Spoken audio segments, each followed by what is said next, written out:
Hello, Johnny Horror Heads, and welcome to another round of the Johnny Horror Podcast. I am your host, Johnny Horror, here to introduce our latest episode in which we discuss As Above, So Below with Kalen Behrman. Kalen and I have a lengthy discussion about the picture in which we discuss our likes, our dislikes, alcohol, alchemy, and Dante's Inferno. Now, we did film this back in September, so if you hear any dated references, anything that hasn't happened yet or already happened, that's why. No, it's not because we're time travelers. Or maybe we are. That's neither here nor there. The point is, pour yourself a cup of booze and lose those underoos. Sit back, relax, and enjoy the Johnny Horror Podcast. Oh, and happy Halloween.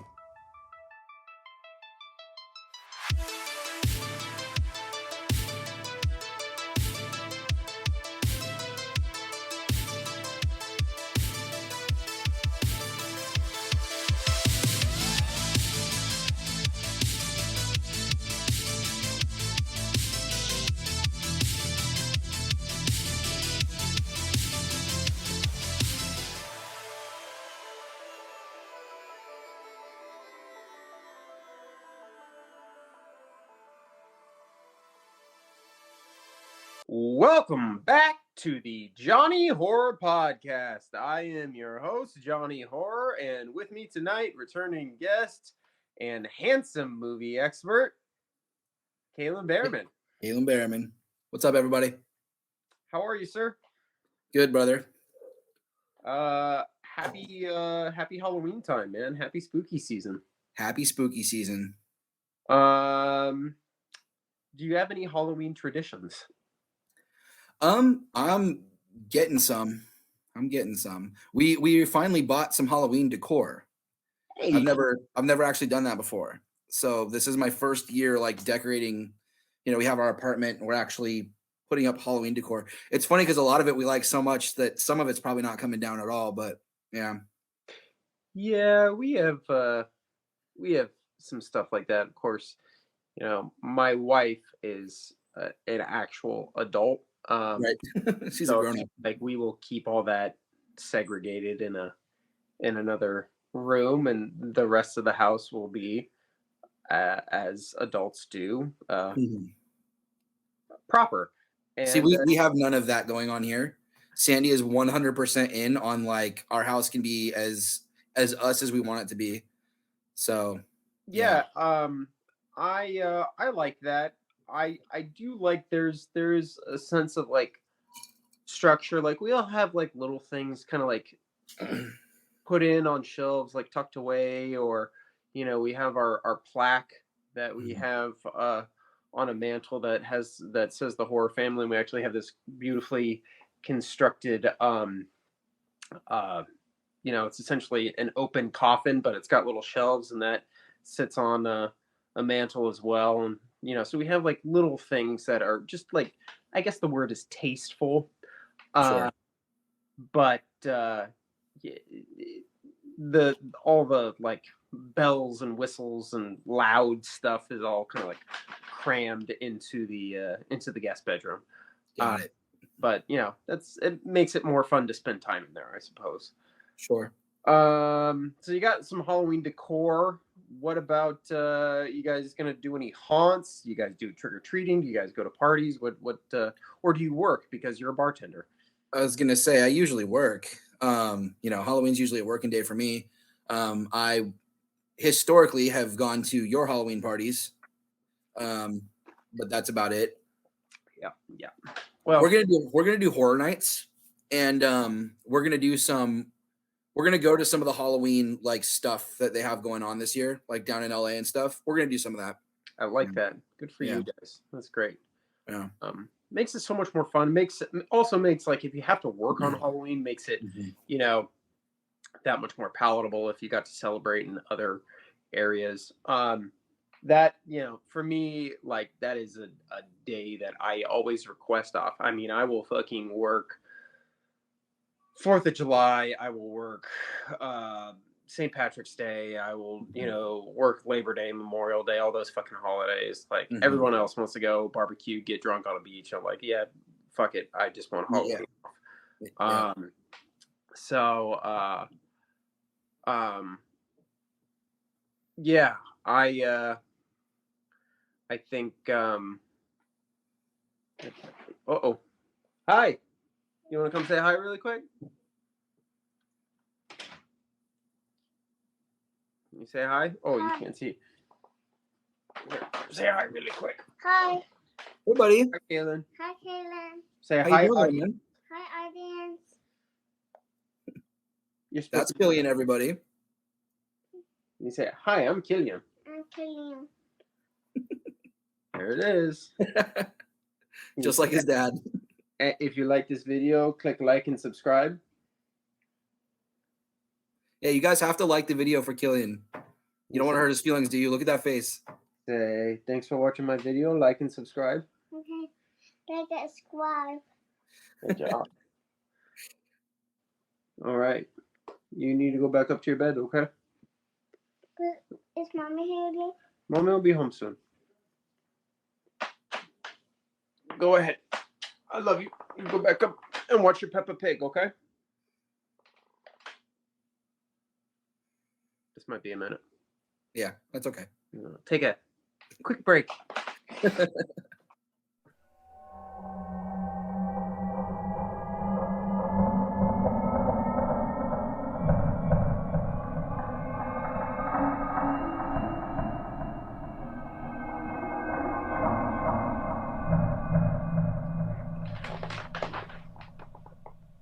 Oh, hi. Oh, hey. All right. We'll see how this one takes. Second time putting him to bed. We'll see how it goes. See if it works out this time. Third time, horse fertilizer. That's right.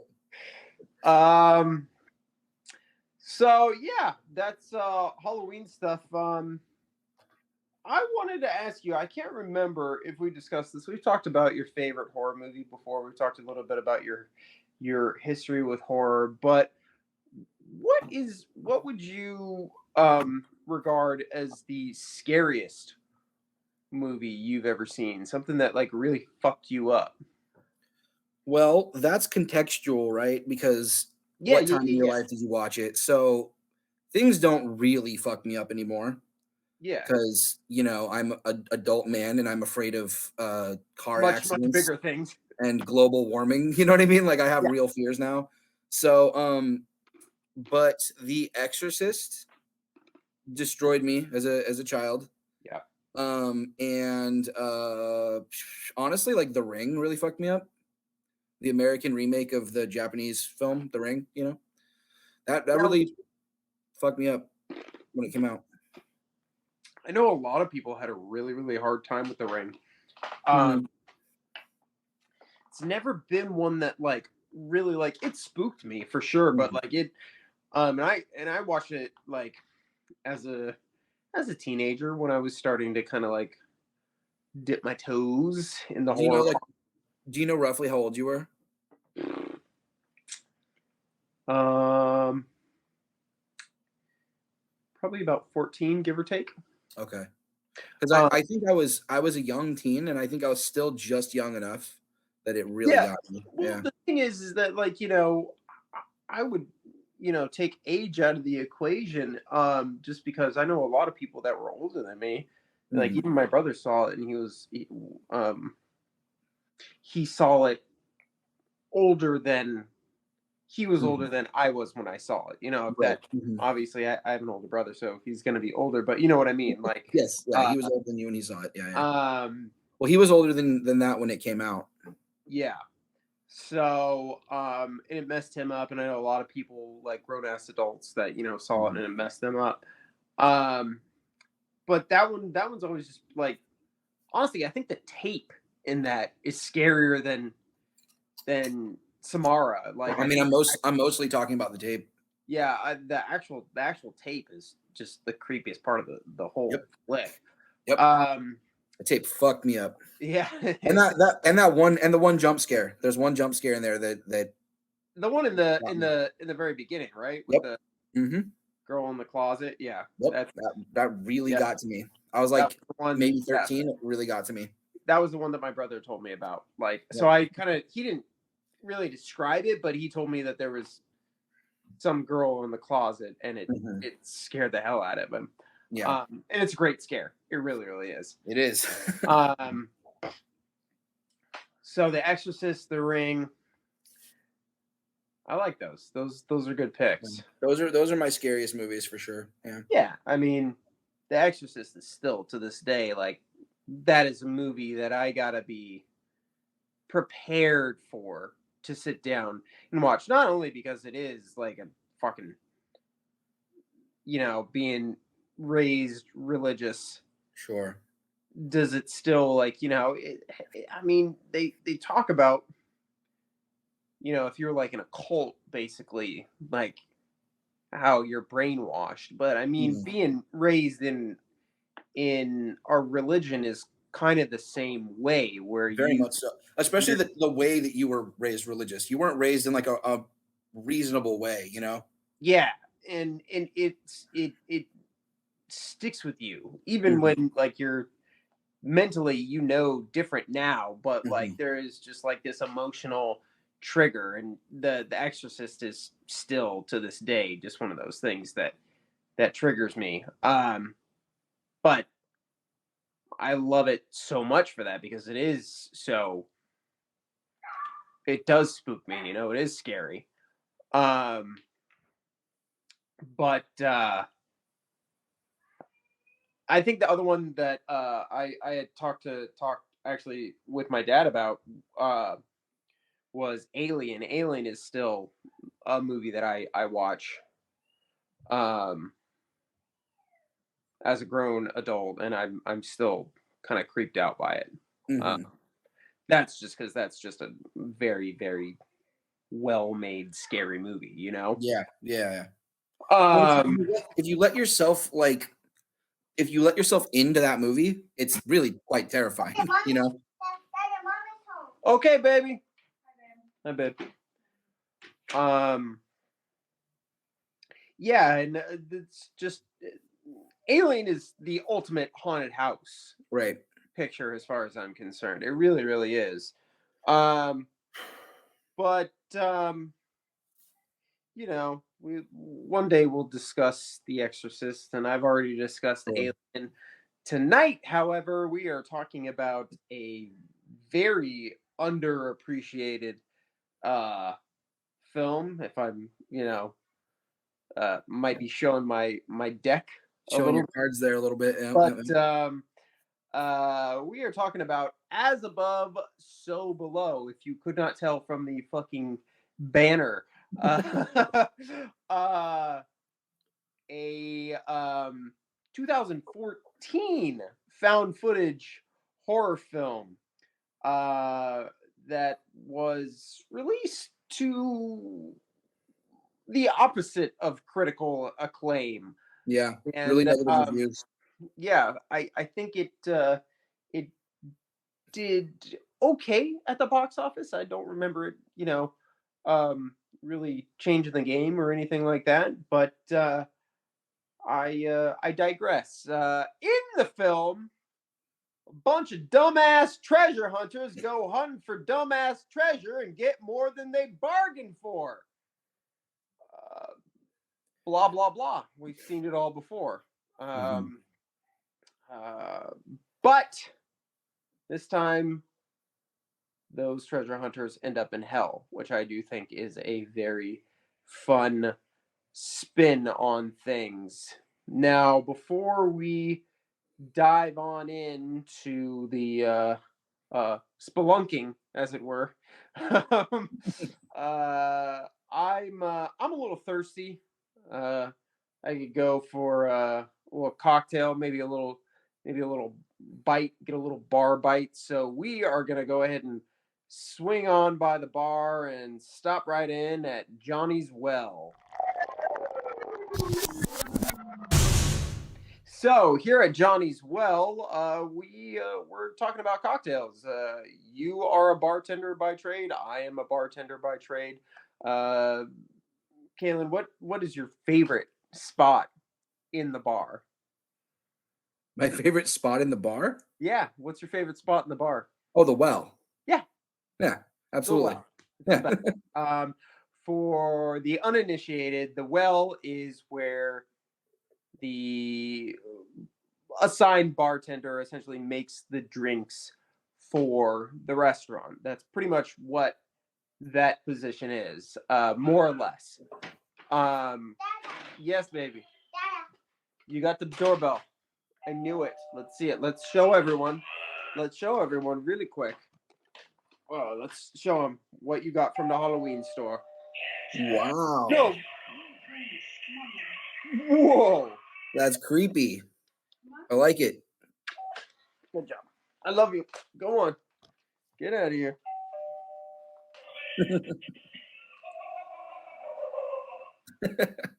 We should just have him do the sound effects for the show.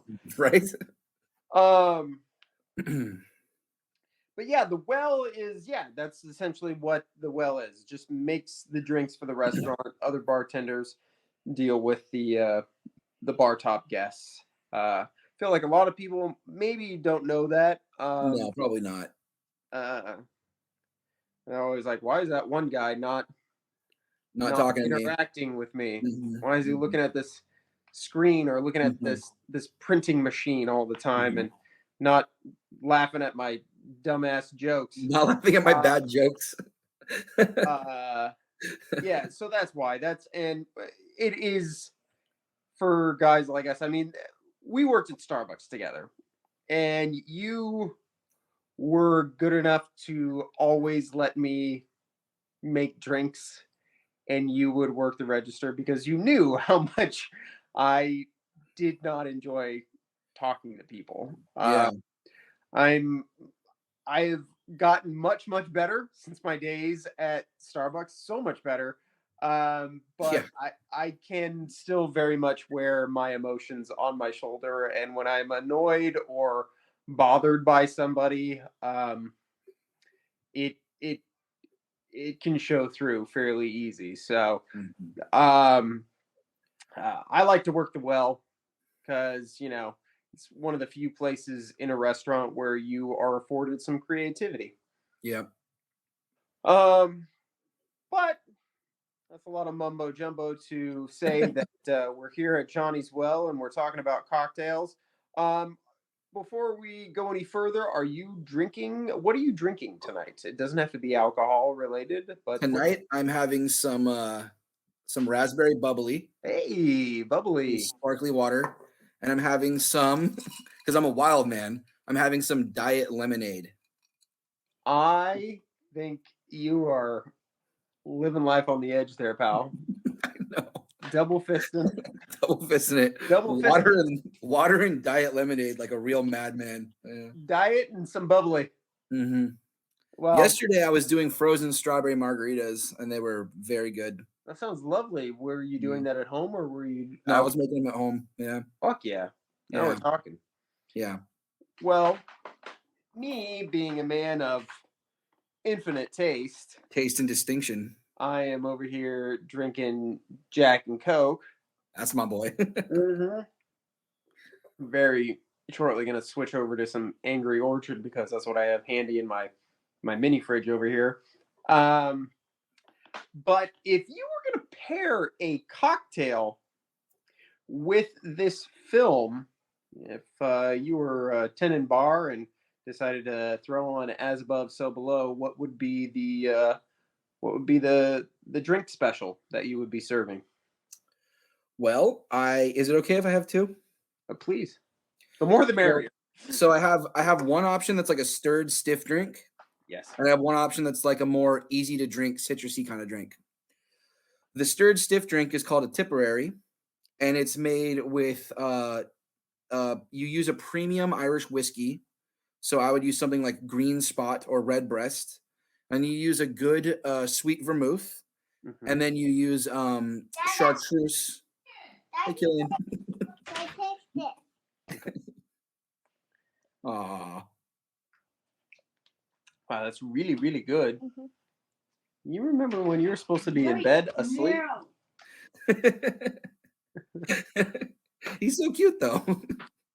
He does have a habit of popping up during our episodes. No, he does. I haven't had a problem with this Right. since our last episode that we did together. So. That's funny. Something about you, buddy. Maybe you just like the kid likes it. He thinks you're cool, Uncle Kalen. Uncle Kalen's pretty cool. So yeah, Irish whiskey and vermouth, like sort of like a Manhattan with Irish whiskey, but then you also add green chartreuse, French liqueur. Mm-hmm. And it makes like a really excellent sort of riff on a Manhattan. And I'm a huge on chartreuse. Yeah, And it's French, so I it feel like feels like it you fits. mentioned this previously. God, I know I've had it before, but it has been so fucking long, like Mhm. probably the better part of 10 years since I've had it. Can you Mhm. describe that flavor profile? It's actually a little bit tough to describe because it's made by Carthusian monks, and like no one really knows everything that's in it, but it's got like 400 different herbs in it. Jesus Christ. Yeah, yeah. So like thyme and pine and I remember it being very herbal. saffron. Yeah, it's like sweet and herbaceous. I like that. Yeah, it's really lovely, and it pairs very well with everything, and especially chocolate. But it makes a great sort of Manhattan riff, and that's a really nice like stirred drink. It's nice and stiff. It'll really get you there quick. And it's made with French liqueur, so I think that's fitting for this movie. The other Absolutely. one would be a drink called a French 75. Which I am very familiar with, actually. Right. And you can make a French 75 with gin, and you can make a French 75 with cognac. Of course, we would be making it with cognac because we're watching a movie about France. Mm-hmm. Yeah. I actually have not made it with cognac before. I usually make them with gin. Yeah, that's typically what I get ordered at my bar. Every now and then someone decides to be a little weakling about it and get it with vodka, but Oh God. uh you Jesus know Christ. I wouldn't be able to hold back the eye roll. Like, okay. there is that, and Yeah. there's that's just kind of how I feel about vodka in general. But Yep. That's right. to Yeah, each spoiler their alert. If you guys don't no know, judgment here. you guys can tell a bartender's worth by how they feel about vodka. Yeah. Like a bartender who likes vodka is not a good bartender. Just so you guys know. Little inside tip. Yeah, it's just I don't know, man. It's just not great. But that's a conversation for our bartender podcast. That's right. Bringing to you in the near future, I'm sure. Coming 2024. I don't have enough on my plate as it is already. So I have one. This is actually a drink that we serve at my restaurant. It's one of our specialty cocktails, and it just by the name seemed to suit. It's called the El Diablo. Okay. It is a martini. We serve it up with half tahine rim. Okay. Consists of muddled serranos, agave, lime, orange, and tequila. You shake it up, double strain, and garnish it with a jalapeno. It's Nice. kind of a riff on a margarita. Yeah. Yeah. It's lovely. It sounds like it. It was a drink that I really enjoyed when I first started working there. I would go in and order that on my days off. They have improved upon it with the tahine rim, I think, the half tahine rim.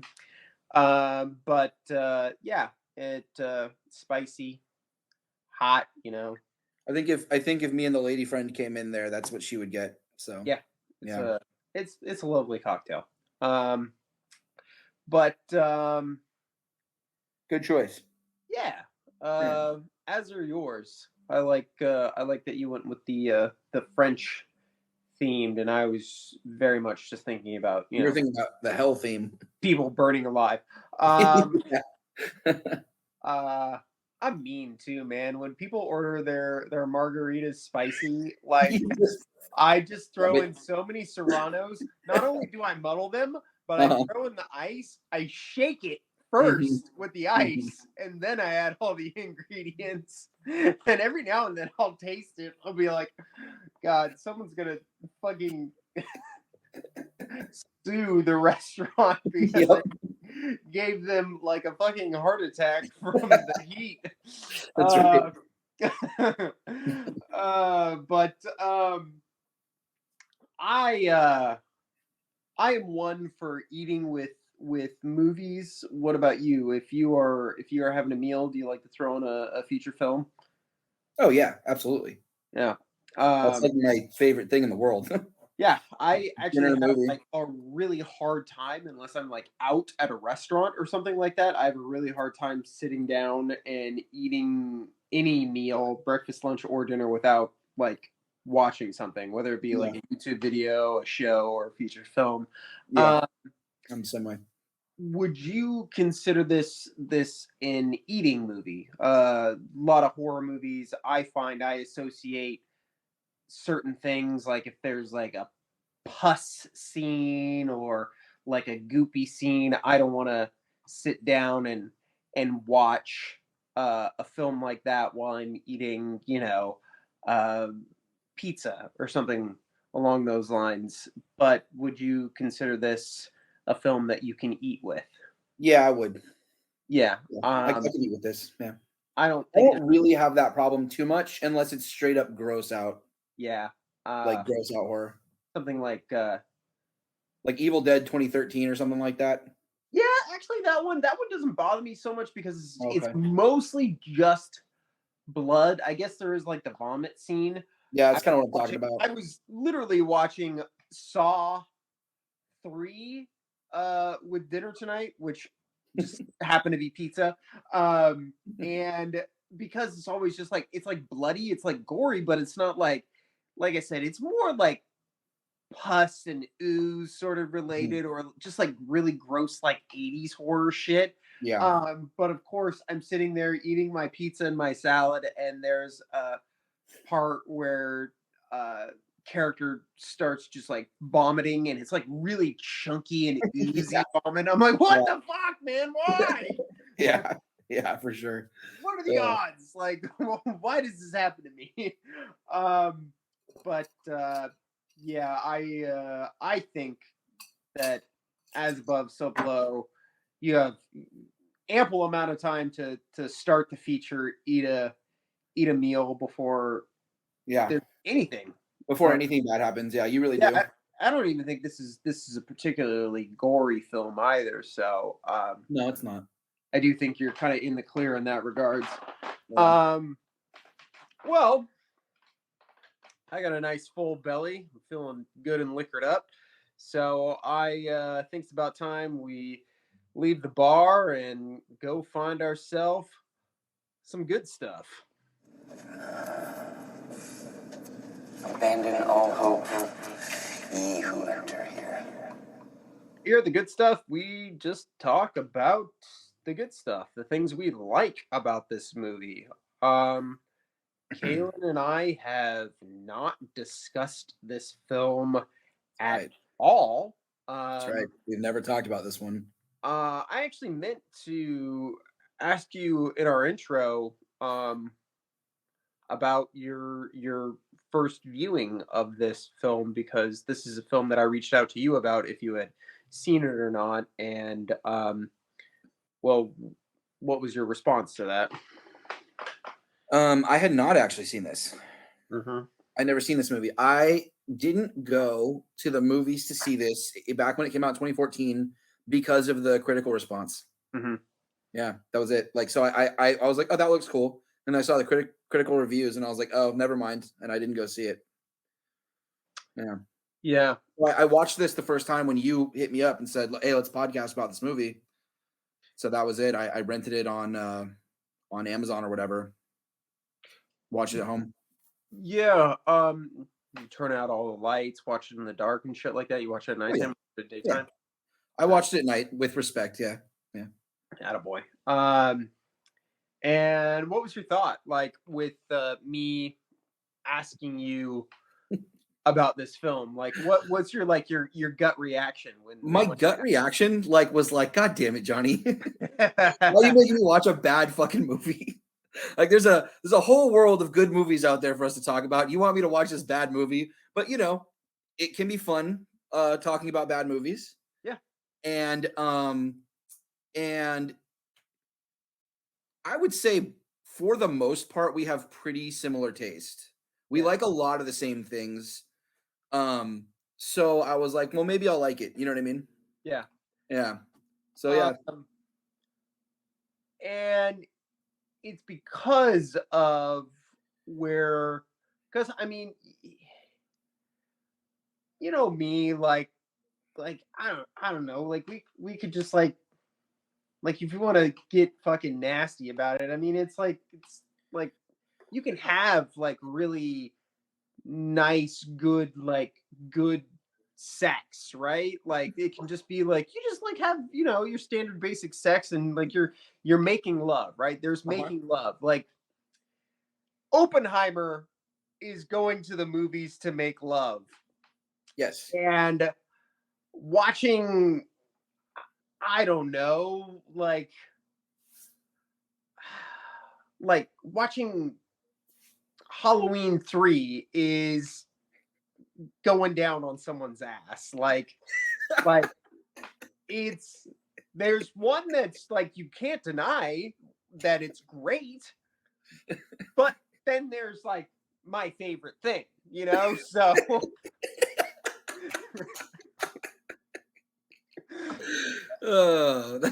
and I think most you can't deny that that there are just like good movies that we are both gonna be like, yeah, that's a good movie. Yep. And I think so much of the things that we've bonded over have just been me reaching out to you and being like, dude, this movie like spoke to me, or you telling me about movies that spoke to you. Like The Exorcist 3, we've talked about this. The Exorcist 3 is a movie that I, at the time in my life, would have never fucked around with, but you were like, no, it's actually really, really good. Right, that's right. Trust me. Yep. And this is way before the internet caught on to how good it actually was, and maybe blew it up to be a little bit better than maybe what it actually is. But and then there's like Warrior, I know we've talked about this before, where I watched it and loved it, walked over to your house and watched it again. Like, you have to watch this movie, and I rewatched that movie like less than an hour afterwards because I loved it so much and you loved it so much. So I do think that we very much see eye to eye on a lot of stuff in that regard. So my viewing experience was, I had also kind of seen the trailers. I wasn't thrilled by the trailers. I really love the concept of this film. Yeah. I feel like my description may have been vague. These archaeologists are looking for the Philosopher's Stone, which is an artifact. If you are at all familiar with Harry Potter or a Harry Potter fan, that is the Sorcerer's Stone. I'm nerdy enough to have known what the Philosopher's Stone was pre-Harry Potter. Yeah. Well, you're smart. So, but it is essentially a rock that, in layman's terms, the most basic of layman's terms, it is a rock that has magical powers. But transmutation. Yeah, it's what is it, Femel? What's his first name? I'm sorry? What's Femel, the guy who supposedly I don't know. Created it. Gosh, it's something. People on the internet are yelling at me right now. But yeah, I do believe this guy was a real person. And supposedly created the stone. Anyways, these archaeologists go into the tunnels in below France, where they had originally buried all of the dead during a plague of some sort, because there was just so many bodies that they Yeah, it was in like 1200 or something like that, Yeah. CE. Um, and yeah, the Parisian catacombs. yeah. And they buried all of their dead down there, and you can actually go to these catacombs now. It is a tourist attraction. I plan to do it. Yeah, I mean, it looks just like a horror fan's wet dream. It really does. Yeah. It's trippy as all hell, but our heroes go through these catacombs, veer off, and tunnel their way deeper and deeper into the Earth's core, and eventually find themselves at the gates of hell. Sounds like a really, really cool premise. I saw the trailer, thought, like, particularly at the time, it was very, very found footage was just so, it was everywhere you looked. Like, I don't think we can really talk about the negativity surrounding this film without talking about how all over the place found footage was at the time. It was just huge. You had Paranormal Activity that kind of took everything to the next game or next stage in the game. And so there were just so many found footage films going out there. Some certainly better than others, but a lot of them just kind of meh. And this film looked pretty meh, you know? So my wife and I, we were in Hawaii. We had been there for a week, staying with my dad, and then we were waiting for a flight back, and we had a couple hours to kill. So we're like, maybe we'll go to the movies. And there really wasn't anything we wanted to see, and so I was like, you know what, let's just go see this one. Like, it was kind of like that, like, that could be fun. If nothing else, it's a horror movie, and what else? You did it old school, like back in the day when you used to just go to the movies and then figure it out once you got there. Yeah. Yeah. That's very much what it was. And I had That's cool. heard a little bit of good stuff, enough good stuff, kind of like from fans, that it was, that I wasn't like, oh, we're absolutely wasting our time. I was like, it could, end up being an enjoyable watch. And just, again, without showing too much of my deck, we walked out of there pleasantly surprised. So without any further ado, why don't you tell me about some of the stuff you liked about this movie? Yeah, check my notes here. Yeah, if you do that, I gotta grab myself a beverage. Okay.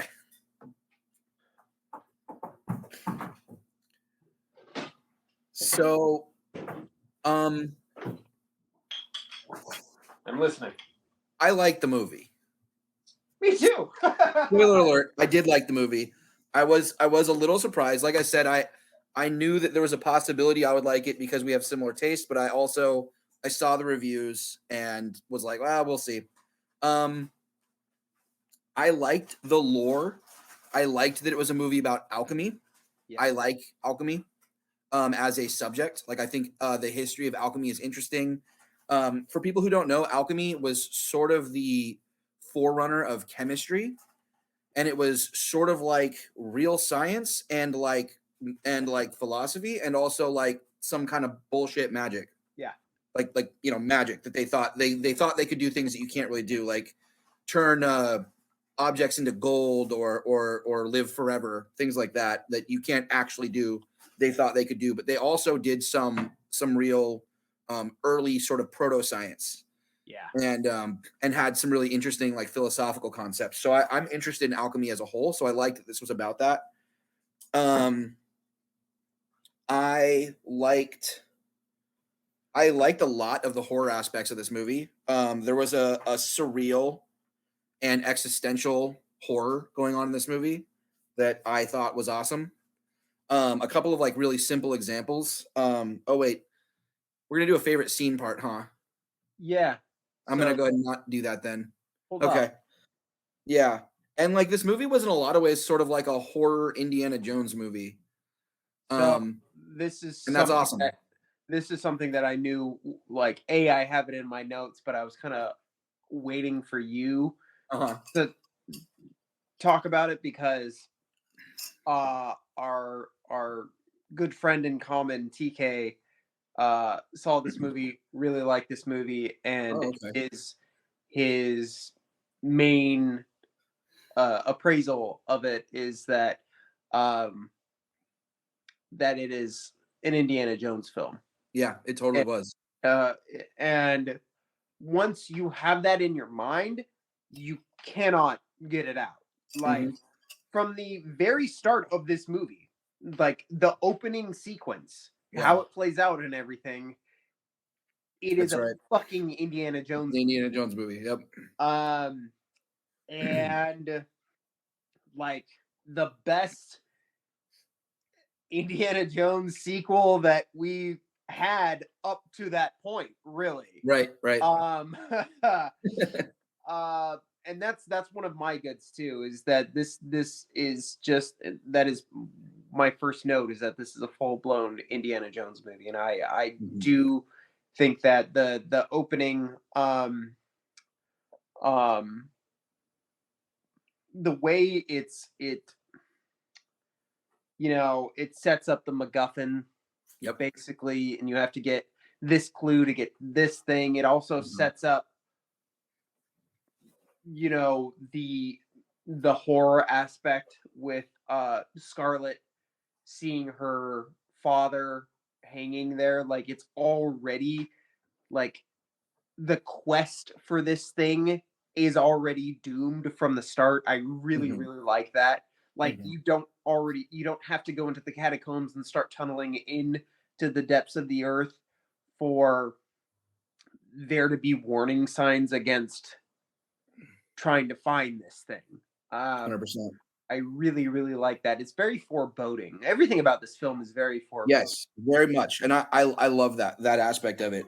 Or like do you remember the scene where the girl comes out of the club Hmm. and she's just fucking scary and you don't know why?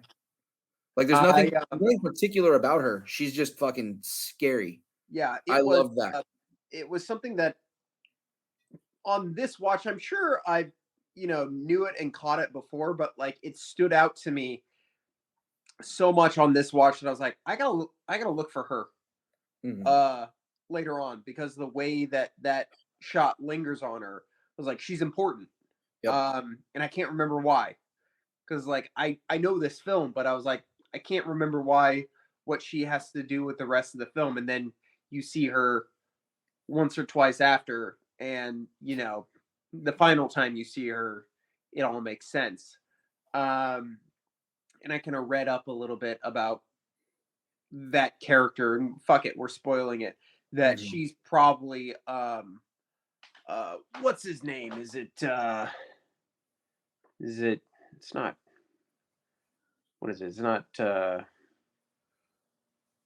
Benji. I wanted to say Reggie. It's probably Benji's like ex or something like that. Maybe his baby mama. Like, that's what Mm. fans theorize on the internet. That's that he probably, as a child, that he uh is neglecting or something along those lines, because there's something about her. I can't remember what it was. Oh, she's holding a baby at some point.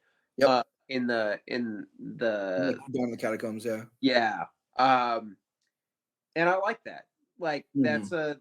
that is a thing. That's another thing that they do really well in this picture, is they plant seeds to everyone's thing is that haunts them. Um Whether or not the payoff is there, that's another thing. Um but I digress. There'll be more on that later. I think as far as uh found footage movies go, though, particularly at the time, this one's really, really good because we were getting to a point where the audience was questioning the the logic behind the found footage. Like, why would Yeah. you still be recording? Right. Yeah, for sure. Why are you still recording this stuff? And this is really one of the first films that I can remember that it made sense why they would still be recording, because their cameras are Right. The attached to GoPros. Yeah. and that was really, like, I thought that was really, really clever at the time. Like, now, since then, filmmakers have gotten wise and they started you know doing stuff like that, making it make sense. But at the time, Yeah. no one was doing that. No one was giving a reason for why these people would still be recording during all this shit. Hi, puppy. Which one is this? This is Todd. Hi. That's a great name for a dog. I love that. Hi, Yeah. Todd. Sorry, Hi, handsome. he can be pretty demanding when he wants attention. So I know how that goes. Actually, you've seen how that goes. I've met your son and your dog. They are both very. You've met my wife. And your wife.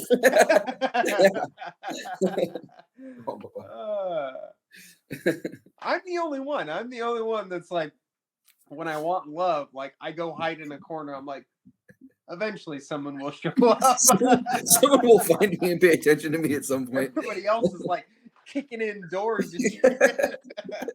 That's right. What were some other standout good things to you?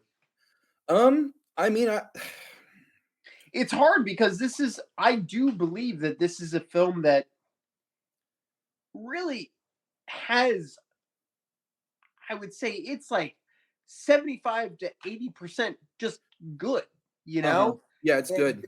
There are some, unfortunately, there's some big issues that keep it from being like a fucking, a masterpiece or whatever. Yeah. Amazing film. But I think it's just a very competently made film. So it is hard to kind of be like, oh yeah, this thing right here was really, really good. I just think it's I like the cast. I thought it was really well, I thought like it was really well blocked, because like they had to, you think about the logistics of shooting that movie. I thought they did a really great job with like blocking and staging, and I thought the cast was strong, you know. I think the performances are really good in this because they're all, it's all very believable. No one ever feels like they're overdoing it or underdoing it. Everyone feels like very believable in these scenarios. I don't look at it, even when like, no, I'm sorry, go ahead. No, please. Well, even like when the writing isn't totally believable, the people still are. Yeah. Yes. Yeah. Every now and then there's a funky line of dialogue. Yeah. Or something like, yeah, maybe you wouldn't say or do that in that scenario, but the acting is good enough to rise above the material in that regard, which again, for a horror movie of this caliber, that should not be the case. Right. At all. Totally. Like, I should be rolling my eyes a lot more than I am. Yeah. It's not usually like where they elevate what's on the page, right? In this type of low budget horror flick. By no means. And I don't think, like, I'm not saying like I think like these actors don't have what it takes. It's just they're just kind of like your standard, like, average actors. None of them, I'm not gonna say they're B actors. None of them are superstars, but they're just kind of like riding that line. So when you are in that, just standard, I do this for a living sort of, line, usually you aren't the in a position to rise above the material. That's right. Typically, yeah. But yeah, the performances in this are just they're solid. You know, very believable is probably the best way I could phrase it. I think I can round all this out by just saying this is a really great premise. Like, I love any story regarding like hell, because I feel like it's largely unexplored, and when it is, it's done at such an arm's length. Yeah. And I do feel that this movie falters in that regard because it does still stay at arm's length. I feel like people are very creators are very maybe really overly cautious to get into the thick of what hell really looks like in terms of like serious material. I think in a comedic aspect, people will, fuck around there, but just like going full force for what hell is and looks like is taboo for some reason, and I'm not really sure why, because I feel like it's such a gold mine. So much of this film plays into the text of Dante's Inferno. Yeah. So much of it, I think it's like all based on it. Really? Yeah. Honestly, I'd meant to do a little bit more research in this regard and have like some notes in regards to that, but every level that they descend to, okay. It's like a circle of hell from Dante's Inferno. Levels, it's all the different levels of hell in Dante's Inferno. Oh God. Which is like, again, that adds just a whole other level of gravitas to this film, that they are diving that deep in ancient, like, fucking text. Medieval literature. Yeah, about this. Yeah. It just gives it that much more oomph, I feel like, because I had read about it. Like, do you really quickly just want to tell the audience what Dante's Inferno is? So, to my limited knowledge, because I've only ever just kind of skimmed. Sure. Never have I've just like gone on the internet and like looked at different things on like fucking Wikipedia. Right. Roughly. Right. But it's essentially just very vaguely a dude's trek through hell, basically. Right. It's a story that a guy wrote about him imagining a person going through hell. Yeah. And so he imagines hell in very, very specific detail. Yeah. And it's fucking bonkers. Yeah. It's bonkers. Like, he was eating some weird bread or found some interesting mushrooms in the forest before he wrote that, because he was what he was doing was dicking around with alchemy is what he was doing. Right. Right. Yeah. Fumes were getting to him. That's right. That's right. That's right. He got some really good fumes because that story and the descriptions of hell are very specific, and I can't imagine a person sitting around and imagining something to that kind of detail. It's is quite fucking bonkers. Yeah. Well, writers were a lot more patient back then, which I find ironic because they had less time to live. Right. You might die from a toothache tomorrow. But yeah, so each level of hell, and I can't really remember them right now. Actually, hold on. Give me a brief moment here. I can pull it up. I should have had this ready to go. I'm sorry. Like, there was a couple of days ago, I was like, oh yeah, I got to pull up all that Dante's Inferno shit. That way I have that ready to go. And I'm like, I can sound smart on the podcast for once. because I'm always doing this shit where I'm like, oh, what's the person's name? Like, I know people's names like in any like given conversation, but the minute I'm recording and I'm had a little bit of alcohol, I'm Oh, I useless. get that, man. I get that. I can't always recall stuff that I know, and that's Mhm. very frustrating because like it's stuff that you know, but you can't always access that information.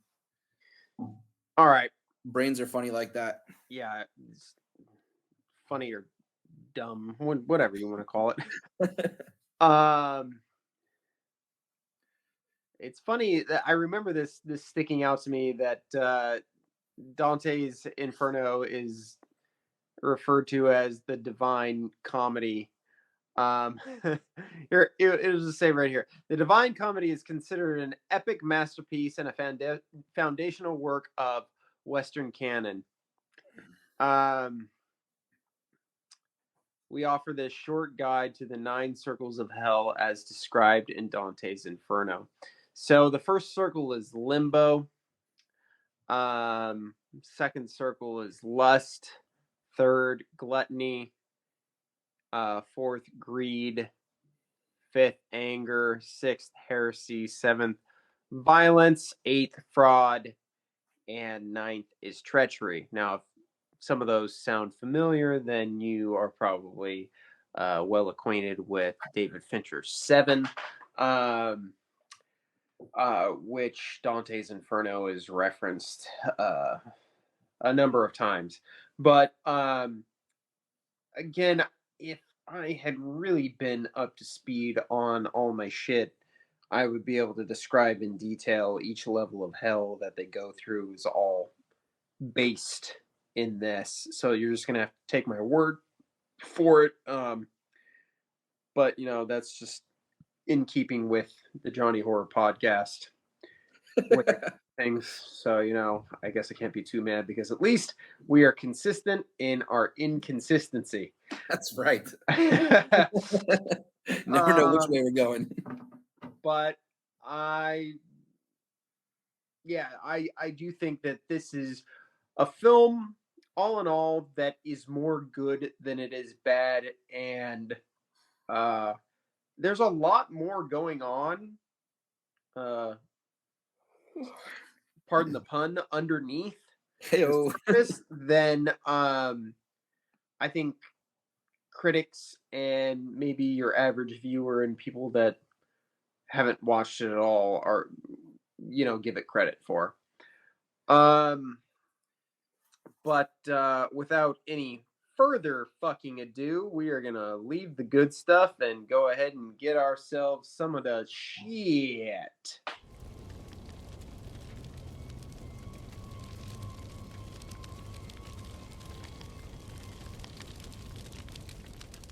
Kalen, what didn't you like about this movie? Okay. So this one isn't a gigantic criticism, but the writing to me was a little wonky at times. In particular, like early in the movie, like I have it right here in my notes. Let me see what I actually wrote. I put nobody would help this crazy bitch. Because she's fucking insane and she's endangering everyone around her and everyone is just like down to help her. And I'm like if you and I were the people in this movie and this chick was like, hey, let's go get ourselves arrested in Paris and then killed in the catacombs, we'd be like, how about no? Yeah, We're not doing that. You know what I mean? that is something that stuck out to me on this watch. I mean, it stuck out to me before, but particularly on this watch where I'm really trying to be critical. I was like, in particular, her estranged lover, played by blah blah blah, Ben Feldman. His name's George. God, he's definitely not a George. He's totally a Ben. He's not a George. Mocha. Sorry. Yelling at my dog. No worries. Just trying to get into some food. And now she wants to say hi too. Say hi, everybody. Hello, the pups. Smoke up. Pups. Yeah, when dude, just George, who's been burned by her before, like left in fucking prison and shit like that. Like, Right. Like you wouldn't help that chick. And also even like him, like it was like he was okay. So there was weirdly unrealistic things that didn't need to be there that I don't necessarily hate, but I don't think totally make Like sense. him fixing the clock, right? Yeah. What the fuck? People Yeah. don't break into places to fix clocks. Mm-mm. Or like at one point, the guy who's guiding them down below, what was his name? Papillon. Papillon. He's got a goddamn smoke bomb. People in real life don't have smoke bombs. Yeah. He's not fucking Batman. Like, why do you have a smoke bomb? Yeah. So there was just little things like that where I was like, that's just really weirdly unrealistic and unnecessarily so. It didn't bother me very much, but it's just it's noticeable. You know what I mean? Yeah, there are a couple of those things that I feel like had this movie been made today, certain things like that would have been axed because now very rarely do studio executives get it right, but I feel like they are in a position now where a lot of times when it comes to stuff like this, they'll be like, yeah, your average audience member is gonna think that's stupid. Right. Like, don't do that. Like, Right. find a better way. Like, I do think those little things, like the clock thing, is a particularly weird introduction for this character. Exactly. It's just weird. It's weird and it doesn't really make sense. And you could have very easily just done something else. He shouldn't have been in wherever. I feel like were they in France when they found him? I can't remember. Yeah, I think they're in France. Yeah, like dude should have been in America, just like trying to get a real job after being in an Iranian prison or some shit wherever he was. Like that motherfucker would not be breaking in and trying to get himself arrested again. I'm sorry, he wouldn't be doing it. No, you really wouldn't. Really wouldn't. So like if you've spent time in a foreign jail, you wouldn't want to do it again. Yes. Yeah. I think and I think that would have like added to the globe-trotting aspect of the film. Mm-hmm. And that's such an easy thing to do too. You just be like, hey, we're doing this. I know you're here, but I will pay for your ticket if you come to France with me to help me do this thing, and we're done. Like maybe it's harder to get him there, and maybe it's harder to convince, like as far as story wise, but it's less like what the fuck, because that is just a scene as wonderful and beautiful as it is, because it is just like a nice scene in the context of the film. It doesn't make a lot of sense. Like, it feels like a scene that somebody wrote and they just really wanted it in the movie. Yeah. You know what I mean? Yeah. Yeah. And it bothers me that the bell that rings is the bell that's on a iPhone. Like that's a ringtone on an iPhone, the bell sound effect that rings. Wow. When he fixes the bell, so I'm like, hey, that's like, I know what that is. Easy right there, guys. Yeah, that's a little lazy. And doing that whole thing. Yeah, no, I get that. Any other big no-nos that you got listed? Yeah, well, so I generally I liked a lot of the surreal nature of the horror that I don't want to say specifically because it's going to be in my favorite scene stuff, but I liked the surreal nature of the horror, and I liked that it leaned into the supernatural to a degree, but I actually felt like the movie leaned too far into the supernatural, where we got to a point where there were no rules. Yeah, so like because the story is so grounded to start, we got to a point where it felt like there weren't any rules left to the story. It felt like it was just like, now stuff will just appear and kill you. And it had felt more grounded to me than that originally. Not entirely grounded. I'm not saying I wanted a movie that wasn't devoid of supernatural.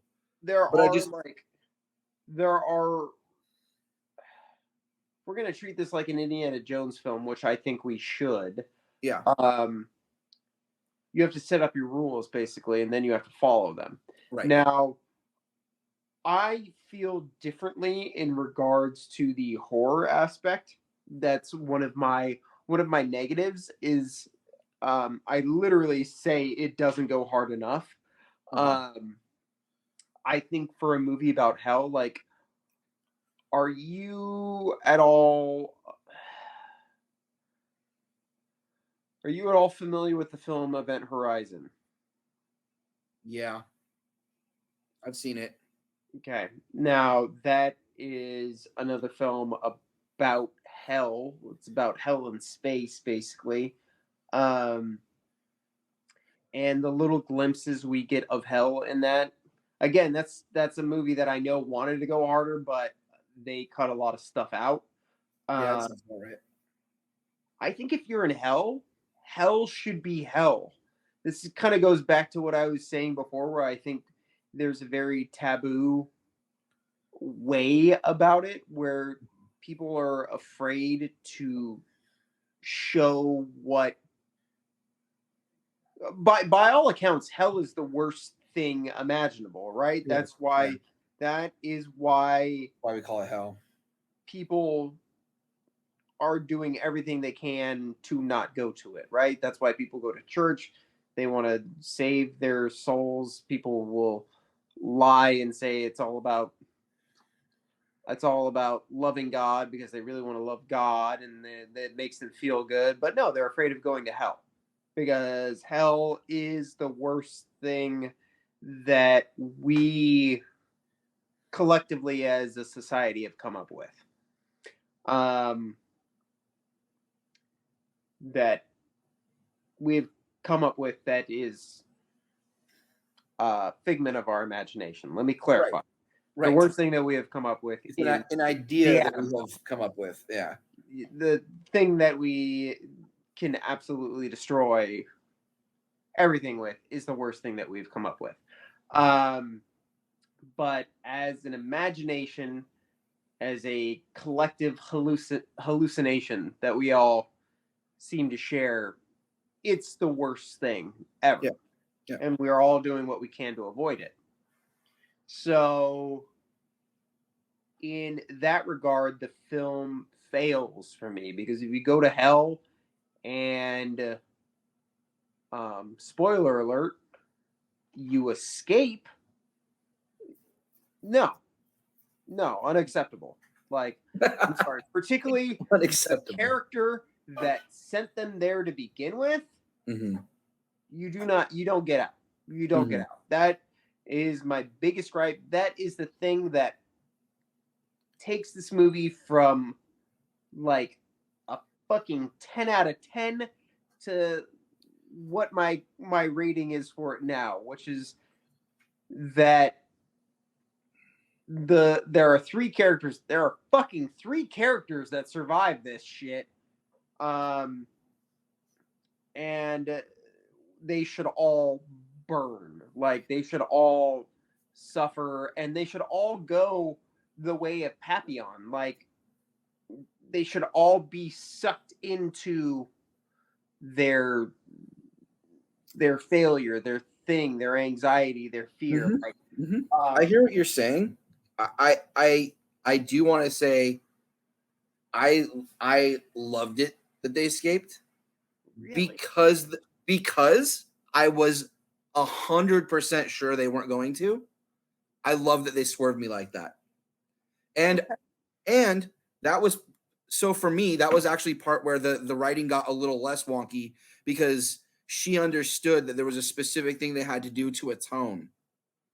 Right? She understood the rules of the place they were in and was like, this is what we have to do. And they're like, you're crazy. If we jump down there, we're gonna die. And she's like, no, that's what we have. That's the only way to get out.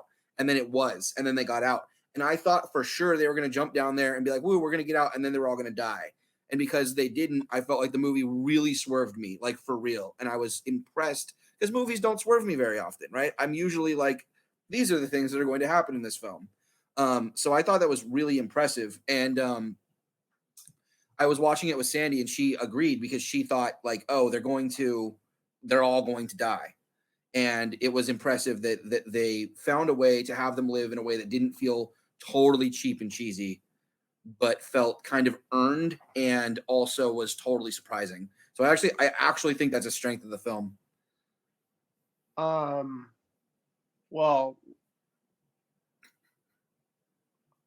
I like that you've made me consider that. I say that because that I was thinking for a second you were gonna go, well, you're wrong, so fuck you. no.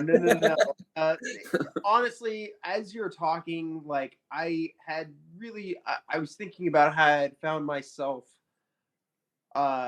really considering that I felt differently about the ending on this rewatch. Like it really bothered me the first time that I saw it, like really bothered me because I was convinced. I was like from the start, before I even saw the movie, I was like, well, they're all gonna die. Like Right, exactly. what happens when you go to hell? That's what happens when you go to hell. You're all dead. You don't get Yep, out. exactly. And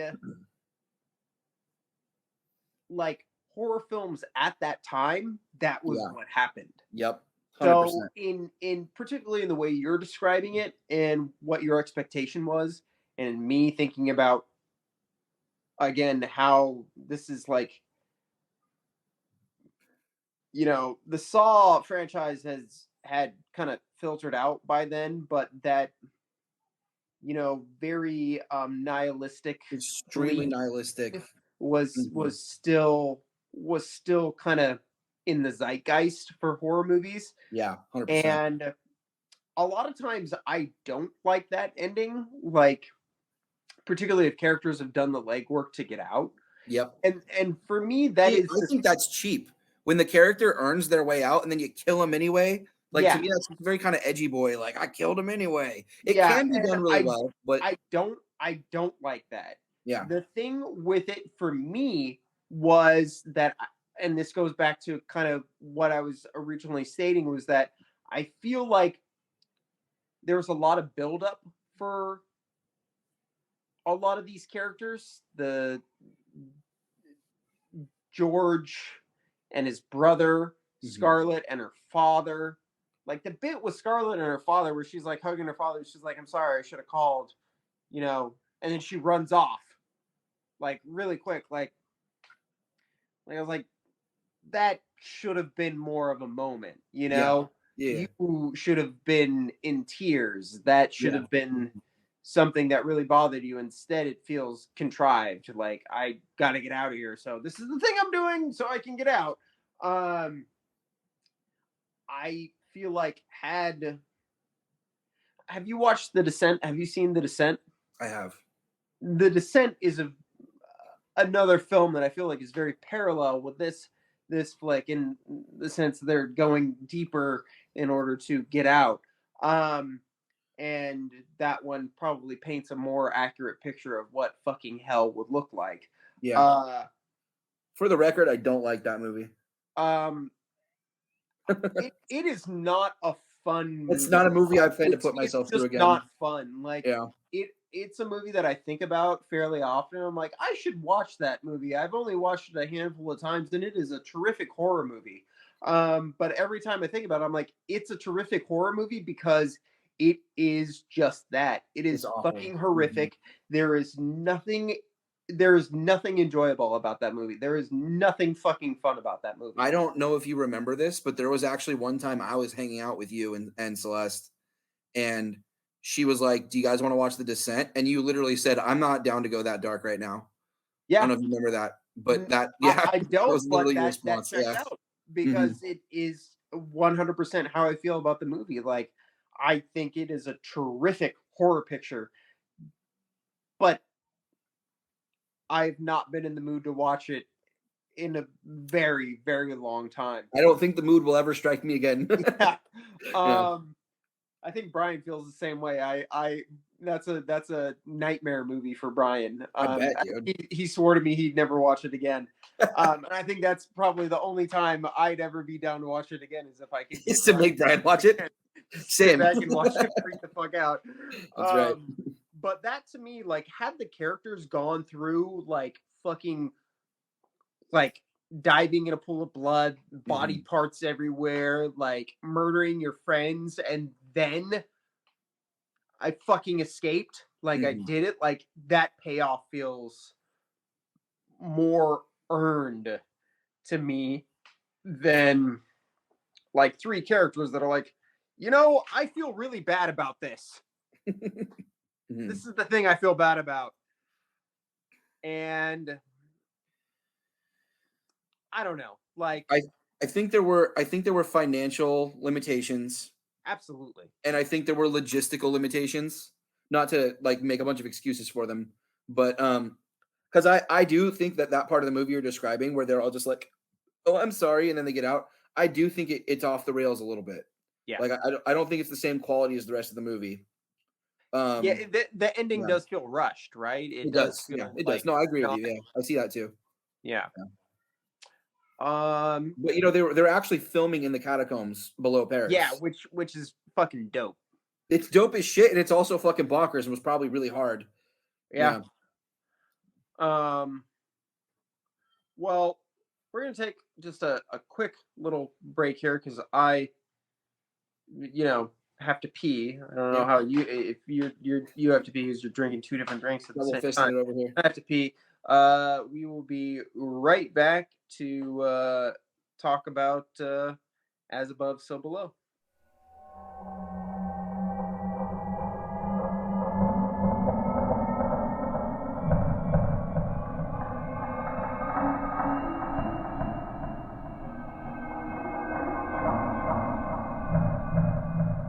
And we are back. The Johnny Horror Podcast. We were talking about As Above, So Below. Sorry, I had to take a quick pee break because I just love alcohol so much. Kalen, do you love alcohol as much as I do? Yeah, I do. What I love booze.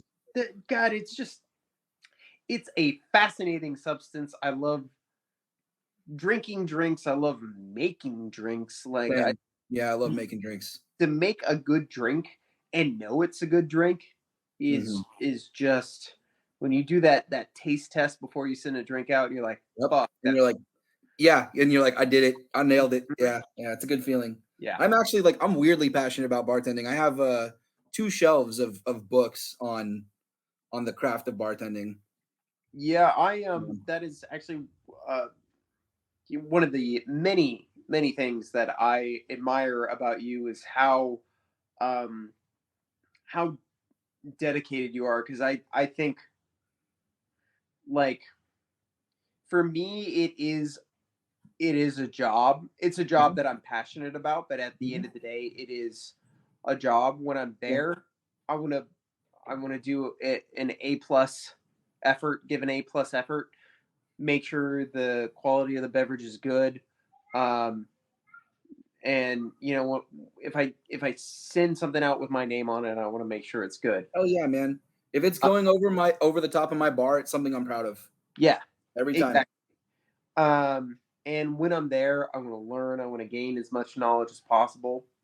When I'm at home, people at the bar ask me, like, what do you make when you're at home? I'm like, make fucking tequila Sprites and Jack and Cokes. Jack and Coke.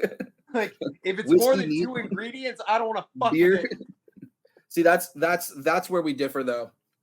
I make cocktails at home. Yeah. Yeah. I love that. And I love that. I love that every time I get you on this podcast, and part of the reason that I kind of ended up making the drink question a staple on this podcast, which it is and will be moving forward, is because now anytime I have you on, you're talking cocktails with me. You're giving me knowledge about stuff that I don't know, because every time I like to think of myself as a fairly experienced bartender. Like, I know a lot of cocktails. I know a lot about alcohol, but I know a drop in a pond in comparison to you, and a drop in an ocean in comparison to all the knowledge that there is to be known. So I love that you bring that quality to these conversations, and I'm very appreciative of that. But continuing on our discussion of As Above, So Below. Did you have any random thoughts? Any weird thing that wasn't necessarily good nor bad, just kind of was like whatever, or anything that stuck out to you in that regard, or do you want to move on? I think we can move on. Yeah. Yeah. Yeah, I don't really have anything either. Nothing. I feel like we've covered kind of the good, the bad, and everything in between, more or less.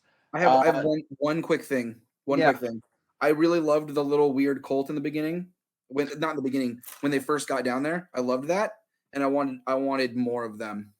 I told Celeste on this last watch, I was like, you see that right there when they walk past all those fucking people singing? I was like, I would have left. I would have turned right the fuck around and yoked the fuck out. Yep, I'd have been like, dear please arrest me. Gladly spend the night in prison. Are you fucking kidding me? Yep.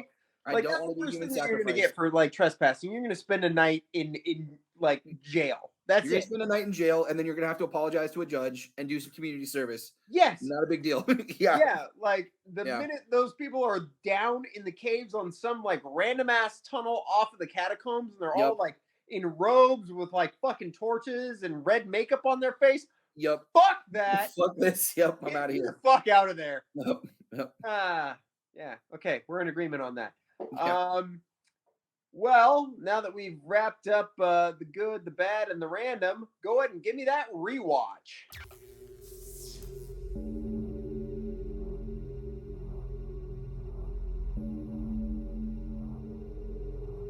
So here on the rewatch, we're going to be discussing a number of things, mostly the rewatch value that the film has, but kind of just the quality of the film in and of itself. As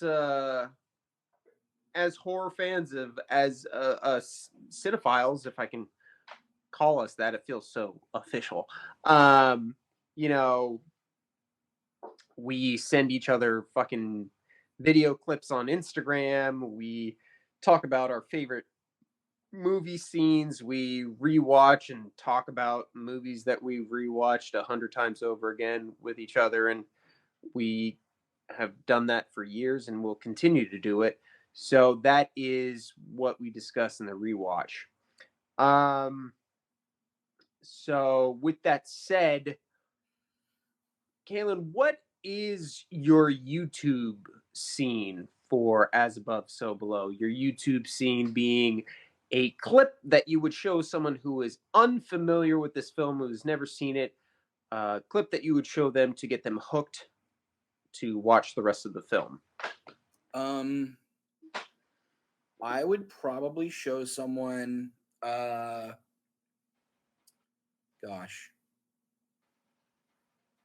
might show them the part where they walk into the club. Scary girl walks out of the club, and they go in there and they're talking to Papillon. Yeah, talking to him about getting down below. Just sort of avoid spoiling the stuff. Just give you an idea of what's going on in the movie. You get the sense that it's creepy. You get the sense they're going down into the catacombs, and I think that'd be probably that a clip of that. I like that. Yeah. There's enough exposition going on there to kind of right. Exactly. See, I learned this doing the Thing podcast with you and Brian, because I didn't know how to, what do I clip for people? And then you guys had something fucking perfect. I can't remember what it was. Oh, we had the Norwegian outpost. Yeah, see, that was a great idea. Because you're not spoiling any of the monsters or anything like that, and you're just but you're giving people an idea of the quality that they're walking into. Yeah. See, for me, I think mine's kind of a cheat, but I think it works perfectly in this regard. I would show them the opening. Like, I think that cold open all the way to when the credits go or the title rolls, which is a great title sequence, just subtle and cool. But that cold open, I think, sets up the film perfectly and gives you enough like mystery and intrigue as to what the rest of the film is going to look like and be. And you get this very charismatic lead in Scarlett, who's willing to kind of go, I don't even want to say the extra mile. She's willing to go the whole fucking marathon. To get what she wants. You get some horror in there. I love the red lighting in those caves. The hanging body, scary as fuck. You get to figure out that she's looking for the Philosopher's Stone. Nicholas Flamel is the name. Nicholas Flamel. Nicholas There we Flamel. go. I like all that. So you get some horror, you get some suspense, some thrills, and again, like I do think it's fitting that the last time we had a conversation, I know this wasn't the last thing that was released. The last thing that was released was the Thing podcast, but that was recorded before our conversation about Indiana Jones. And I do feel fitting that was the last discussion that we had, because it does, just like I said before, if I was gonna get someone interested in Raiders, like Raiders is kind of hard, because I feel like you could pick any just like fucking throw a stone and you would hit a great YouTube scene. In Raiders of the Lost Ark. Any scene you could show, people would be like, what the fuck is going on in this movie? Like, I need to know more about this guy and his fucking whip. But any cold open in an Indiana Jones movie is a great YouTube scene, as far as I'm concerned. A lot of times they're little movies in and of themselves. So. Yeah, they really are. They're kind of short film openers. Yeah. What's your favorite scene in this movie? My favorite scene in the movie is the scene where one of the characters finds, where they come across piano. And that one character is like, this is just like the piano I had as a kid, but this one key doesn't work. And then when that key didn't work, I was like, that is fucking beautiful horror storytelling right there. Because it doesn't make sense. Hey. Hello. Okay. It's just some kids outside. Sorry, there's some kids having fun outside in my neighborhood. Unacceptable. And my dog she is an old man that wants them to get off her lawn. Mocha, come here, baby. Come here. Come sit on the couch. Be normal. Sit down. Sorry, she's a very. I feel bad, because I feel like every time in this conversation that like you've really been like getting going, like there's been interruptions. There's interruptions. Really bad about that. So I love because it doesn't make fucking sense, but because it's a piano in a room, your brain accepts that it's there. You know what I mean? It's not a ghost coming out and eating somebody. It's just a piano. You're like, oh yeah, this is a piano. But then when he realizes the key doesn't work, he's like, this is the piano from my house. Yes. And that doesn't make sense. There's something about that sort of surreal horror that triggers something in my brain that I just fucking love. I love that. I know you're not really a video game person. Have you heard about the video game Returnal? Returnal? No, I haven't. No? Okay, well, I'm not going to get too into it, but you're an astronaut on a alien planet. And at one point on the alien planet, she comes across her childhood home. And it's fucking scary, right? And now that's a much more extreme example. And this is actually why I like this one more, is because it's like that, but it's more grounded than that. It's totally like, yeah, it's a piano. Like there's a piano here. But then you're like, how did a piano get here? Like how would a person bring a piano down into the catacombs? And why does it look exactly like my childhood piano? And why does the exact key that didn't work not work? Like, what the fuck is happening here? There's an eerie sort of creepiness to that I love that. I live for that. Yeah, anyone can do jump scares. You know what I mean? Jump scares are cheap. Anyone can do that. I love that kind of thing where it's like, ooh, spine tingling. I like that. No, and that is my favorite thing in horror, and we touched on it before, is I love it when something is foreboding. Yeah. When you fear what is to come. Mm-hmm. That feeling of dread is horror for me, because that feeling of dread is the horror that I feel in my daily life, the fear of what the Right. day will bring. Mhm. And if you can do that right, which I feel like this film does, the foreboding nature very, very well. Again, the Mhm. payoff maybe not so much, but very rarely, in all honesty, does a film pay off what it sets up, as Right. far as I'm concerned. Particularly when it comes to horror movies. But I agree. I love that scene. I remember it being in the trailer, and it's okay in the trailer, but the way the film paces it and the way it plays out in the film, like it gets me every time. Like, because it is right about then that the characters really, really know. Like, or at least George really, really knows Mhm. that something is There's wrong. something wrong here. Yeah, we're Yeah. not just going through some tunnels. Yeah. And I love that feeling when the characters are aware that something is wrong, because we've all kind of experienced that in our life Yep. at some point, a moment of like, this is not good. Very rarely has it ever been so bad that we couldn't get out of it, but we've all had that moment of like, yeah, we this this is not what it's supposed to be. Yeah. um my favorite scene is a little bit more dramatic, but it's because of that, and because of what it means for literature and what it means for the film. And again, this being a film that's about going into hell, um and how cool I think that is. And again, leaning into the foreboding nature of it all. It's a very simple scene, but where when they are at the little tunnel that they have to crawl through, and um, there's Latin written upon the tunnel, and George says, "Abandon all hope, ye who enter You here." remember here. Um, Yeah.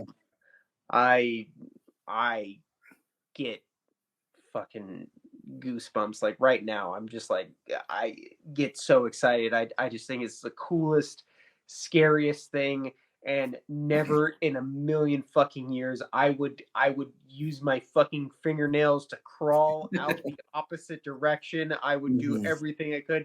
Never in a million years would I go into that fucking Never. No. No way. tunnel.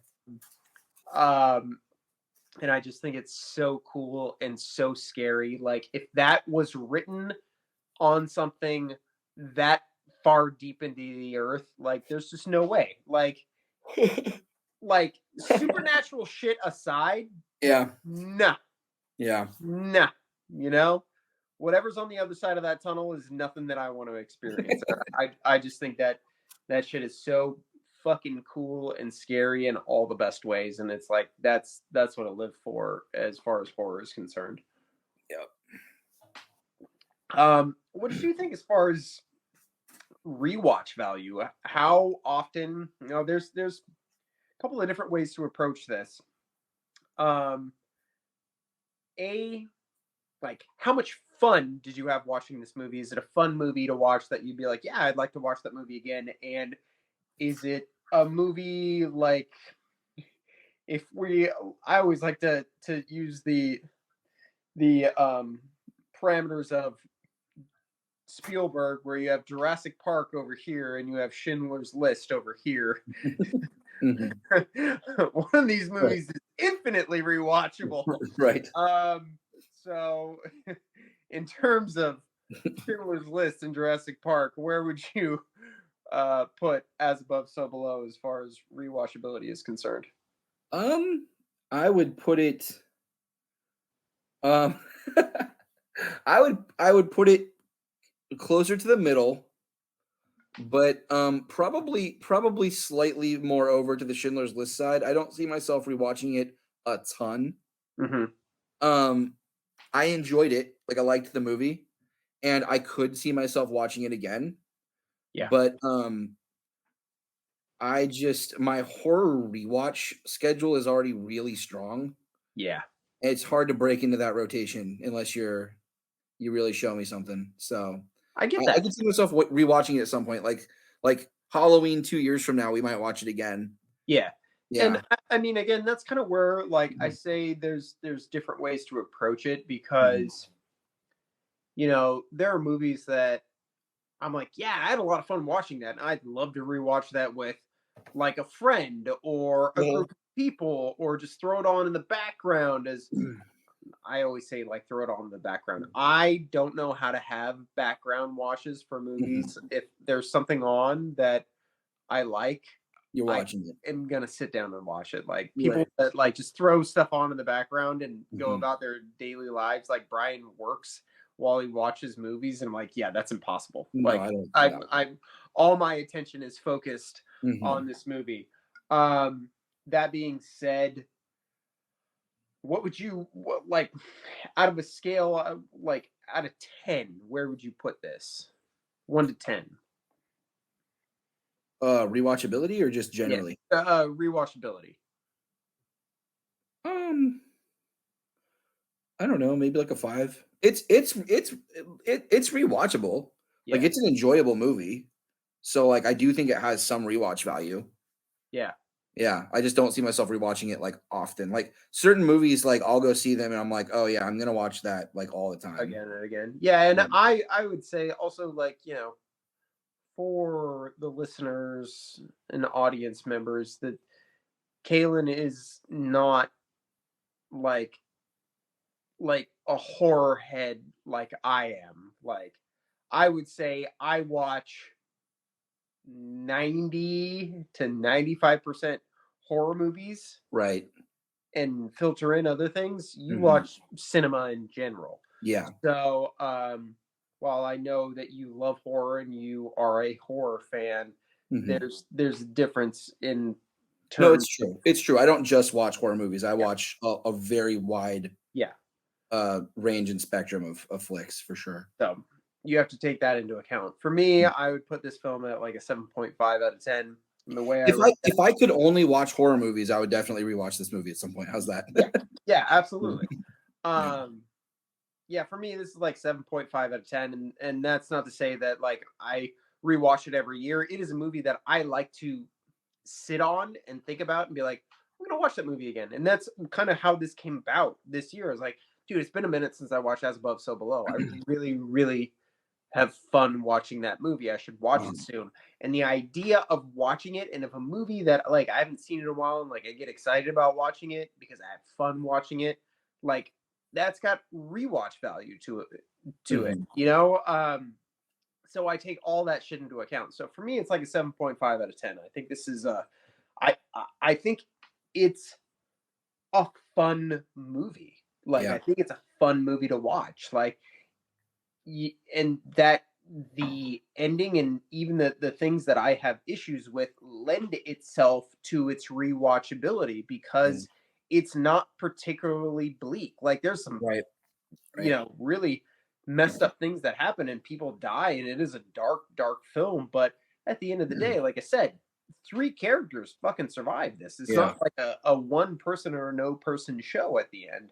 So it is not a terribly bleak movie like The Descent, Mhm. you know. Mhm. It I starts I off will with ad the death of like a fucking child and a husband who's cheating on his wife and Right. all that shit. So, Right. Right. there's I will say that, like, as I'm thinking about this movie probably would only be, like, a couple of tweaks away from being a pretty big rewatcher for me. yeah, Like, if a couple of things had been done a little bit differently, because there were moments in the movie where I was like, "Damn, this is tight." yeah. Yeah. It like I said, I very much feel that way. Like it's uh, it's a Spielbergian quality away from being a Yeah. fucking blockbuster. Like that's Yes. where we're at with this. Yeah. I agree. Um, well, I think that's gonna about do it for the rewatch. So we might as well stop twiddling our thumbs and get on over to the Johnny Horror Score.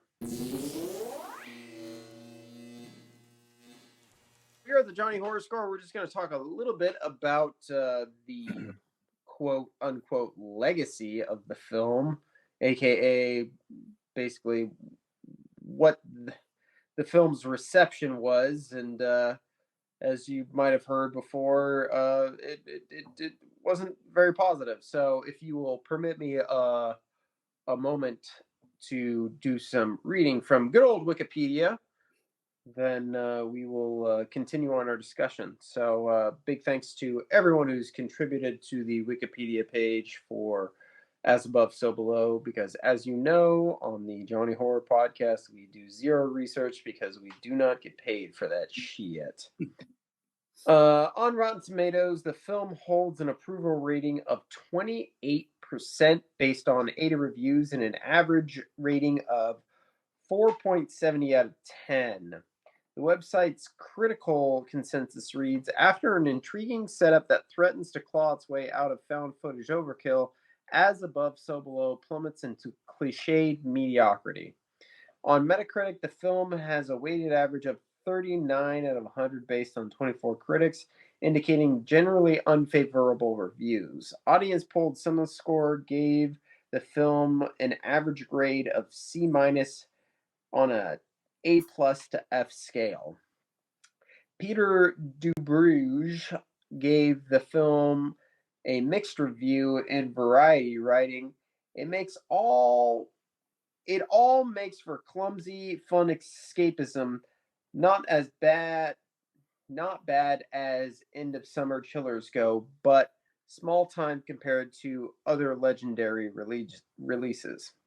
De Bruges also called the ending unspeakably corny.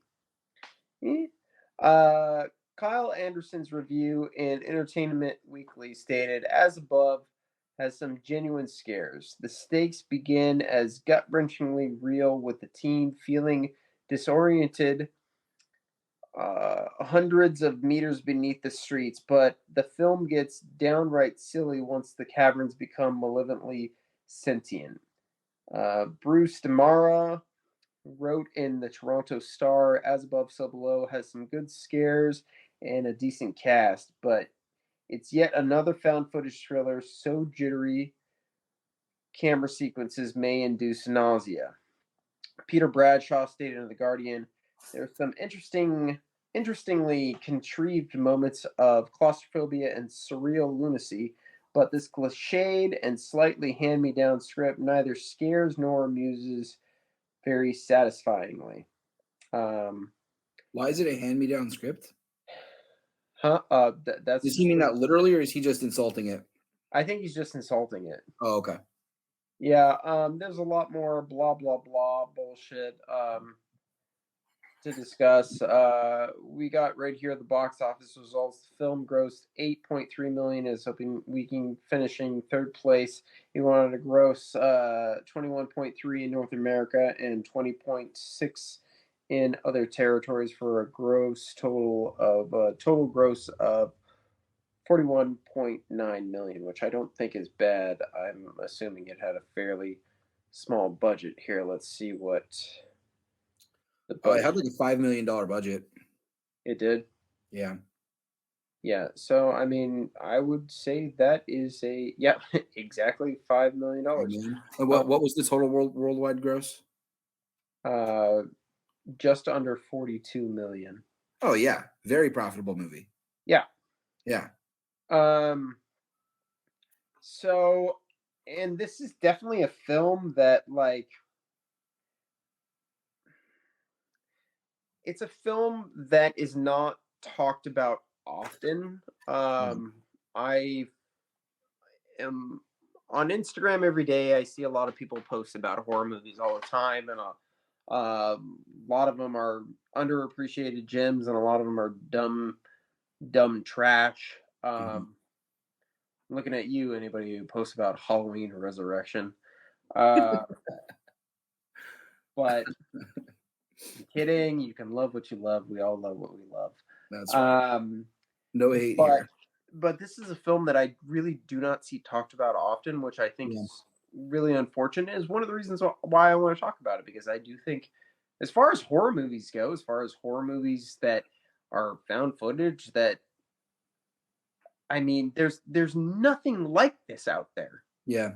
There's nothing like this out there. So in those terms, like it does feel like a very, very special film to me. So um with that in mind, I would like to hear your final thoughts and rankings of this movie. Good movie.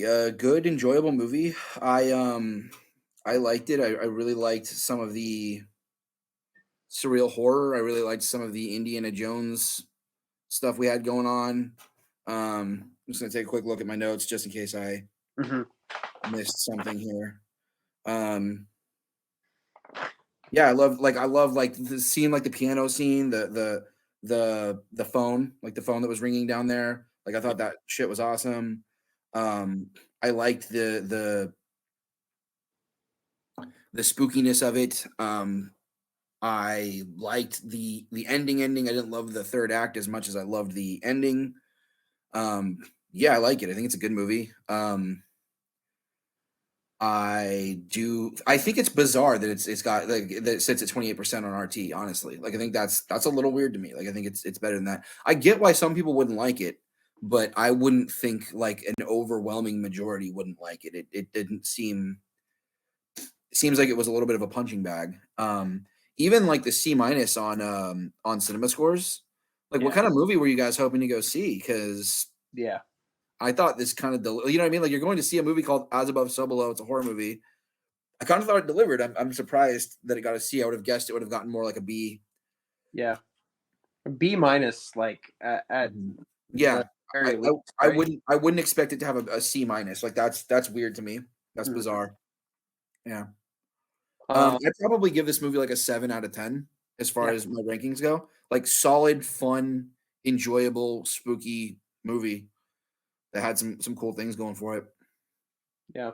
Yeah. Um, I'm right there with you. I think it is a film that unfortunately was just released in the wrong time. Yeah. You have found footage fatigue.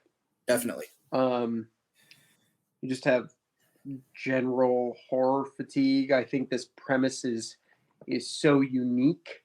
Like I said moments ago, there's nothing like this out there. Like I cannot think of another movie that deals in these terms, that blends the real and the surreal as you just go deeper and deeper in the earth and you don't know what is right in front of you, whether or not that's actually happening or if you're imagining it. Right. And then just in terms of what you're dealing with on the most basic level, like there are not enough movies about hell. It's just fucking gold mine that Mhm. no one is fucking with. Like Oh, you know what you got to do, bro. you can tell so many stories Mhm. in regards to what you think that looks like, and Mhm. it's all gravy because it's whatever you can imagine. Right. So however you want to play it. You want to play it as fire and brimstone.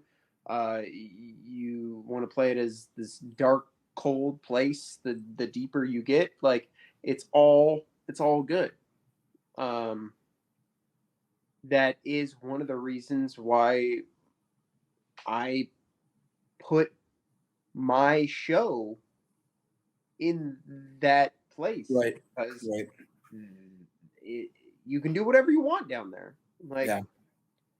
I went through all of Dante's different levels, and they're almost all featured in my show at some point or another. I ramped up the number by like thousands, not Mhm. millions, because I was just like, oh, the levels of hell would be endless as far as I'm concerned. There would be no end. You would just go and go and go and keep dying. But I love that as a playground for creativity, as a horror fan. So this is an underrated gem as far as I'm Yeah. concerned. Yeah, I think so.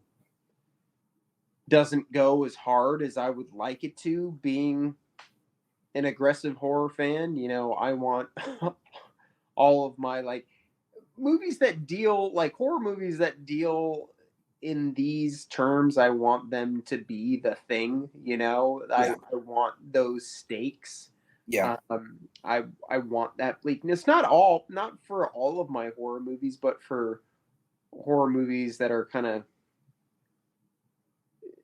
dealing in nihilism and humanity in this way. I want that. But all those things take into account, I'm right with it. This is a 7 out of 10 for me. Yeah. So that's a 7 out of 10 collectively for the Johnny Horror podcast for As Above, So Below. One kind of final big question to wrap up this this ep. What would you put as a double feature with As Above, So Below if you were setting up the drive-in and you wanted to do a 2-movie feature? Well, I had a couple of thoughts on this one. Mm-hmm. My first thought was sticking with found footage, that you could do Cloverfield, and that would be fun. That suits, actually. My second thought was keeping the European vibe and something like Let the Right One In or something like that. Mm-hmm. But I landed on Creep. Have you ever seen Creep? I've seen Creep. Yeah, I think because Creep is also sort of the found footage thing going on, and I also think it's kind of an underrated gem. And I would arrange it so that Creep was first, and As Above, So Below was second, because Creep is a little bit slower. Yeah. But I think that's a great underrated horror movie that more people should see, and I think that'd be a really cool double feature. It also oddly has that same vibe of I would say a good the first 25 to 50% of As Above, So Below plays out like it is like a cinematic blockbuster. You're kind of having fun, Yeah. Yep. And I think Creep plays that same way, where there are definitely moments in the beginning, but first you just kind of think the guy's just kind of a weird guy, that he's fairly harmless, and then by the end of the picture you realize that it's much darker than what you were anticipating. It's fucking way darker. Yeah. Yeah. So I really like that movie personally. It's a very unsettling film. Dude. Yeah. When you saw that axe outside, did you think maybe I would kill you with it? Like, what the fuck? Sorry. Yeah, no, that's Yeah. Just the wolf mask scene by the door, just everything. Yep. Maybe one day we'll talk about Creep. Yeah, that'd be a good idea. For me, I think I landed on an obvious take, but it also is it is a perfect double feature, so I couldn't shake it. Indiana Jones and the Temple of Doom. Oh, hell yeah. Oh, yeah. So they both I don't know, they both have a drive-in quality about them too. Absolutely. So, yeah, that would be my pick. I mean, you know how I feel about that movie. Your favorite, right? Yep. Yeah. It's one of my favorite movies, period. What is your favorite movie? Now you got me curious. If you had to gun to the head right now, what's your favorite movie of all time? Very tough question. Because the cinema is a broad fucking thing. Mm-hmm. But it probably is Unbreakable or The Never Ending Story. Hmm. Yeah. I'm just gonna push you in the unbreakable direction just because I hate that horse scene. But it's so good. It's so good. I mean, it's real, you know. Yeah. The Yeah. pain of loss is like that. It is. I mean, it probably is Unbreakable. Like that's probably my favorite movie ever made. Yeah. Yeah. Good pick. Yeah. One day we're gonna have to have a in-depth conversation. We've talked about this. One day we're gonna do the trilogy for sure. Yeah. You and me. Yeah, But definitely. we might need to have just a Shyamalan Yeah, for sure. ranking episode. I think That'd be fun. Yeah. like Signs, like extremely underrated, right? Like Yes. incredibly underrated. Yeah. Signs is great. It's a great fucking flick. Yeah, I think. Yeah, we'll save it. We'll save it because I got a lot. I think we might have just discovered our next episode. Yeah. But that's gonna do it for this round on the Johnny Horror Podcast. I really want to thank my guest / co-host. I feel like you're on here more often than anybody else. So Brian has the Johnny Jaws cast, but as far as the Johnny Horror Podcast is concerned, I think you are my most recurring guest. So you might have the title of co-host for now. Kalen Behrman, thanks, buddy. This is, as always, just the most fun and engaging conversations, and I am so grateful that you lend your time and come up and talk movies with me, buddy. Anytime, man. Well, just want to wish everyone a happy Halloween. Happy Halloween, guys. Have fun. Yeah, this episode will be dropping sometime in the middle of October. So all you crazy trick-or-treaters, y'all be safe out there. Don't do anything I wouldn't do. If you do, call me. And until next time,